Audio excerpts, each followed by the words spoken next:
సకల దేవతా స్వరూపుడు శ్రీ షిరిడి సాయినాథ్ మహారాజ్ గారి పాదార విందాలకు శిరస్సు వంచి నమస్కరించుకుంటూ అందరూ భోజనము ప్రారంభించబోతుండగా మేడ మెట్లపై చప్పుడు వినిపిస్తుంది. హేమాడ్ పంత్ వెంటనే పోయి తలుపు తీయగా ఇద్దరు మనుషులు అక్కడ ఉండడం గమనిస్తాడు. ఒకరు ఆలీ మహమ్మద్, వేరొకరు మౌలానా ఇన్ము ముజావర్. ఈ ఇరువురు వడ్డడ ఎంతయో పూర్తి అయి అందరూ భోజనము చేయుటకు సిద్ధంగా ఉన్నారని గమనించి హేమాడ్ పంతును క్షమించమని చెప్పి కోరతారు. భోజన స్థలము విడిచిపెట్టి మా వద్దకు పరిగెత్తుకొని వచ్చితివి. తక్కిన వారు మీ కొరకు వేచున్నారు కావున ఇదిగో ఈ వస్తువును నీవు తీసుకొనుము.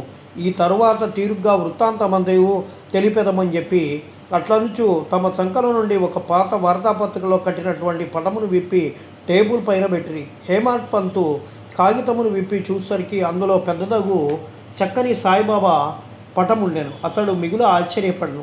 అతని మనస్సు కరిగను, కండ్ల నుండి నీరు కారును, శరీరము గగురు పొడిచెను.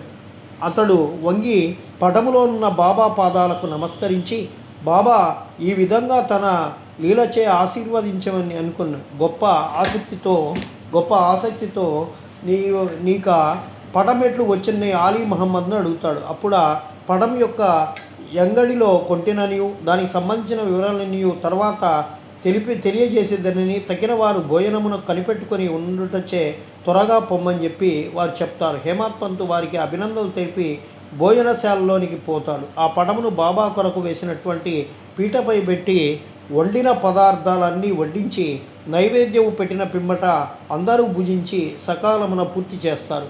పటములోనున్నటువంటి బాబా యొక్క చక్కని రూపును చూచి అందరూ అమితానంద భరితులైతే ఇదంతయు ఎట్టు జరిగినాయో ఆశ్చర్యపడి ఈ విధంగా బాబా హేమాడ్ పంతుకు స్వప్నములో చెప్పినటువంటి మాటలను నెరవేర్చి తన వాగ్దానమును పాలించుకొనెను. ఆ ఫోటో వివరములు అనగా అది ఆలీ మహమ్మద్కి ఎట్టు దొరికింది, అతడు ఎందుకు తెచ్చాడు, దానికి హేమాడ్ పంతుకు ఎందుకు ఇచ్చాడు అనేవి ఇప్పుడు చెప్పుకునేటువంటి ప్రయత్నం చేద్దాం. ఒకనాడు బొంబాయి వీధులలో పోవునప్పుడు వీధిలో తిరిగి అమ్మవారి వద్ద ఆలీ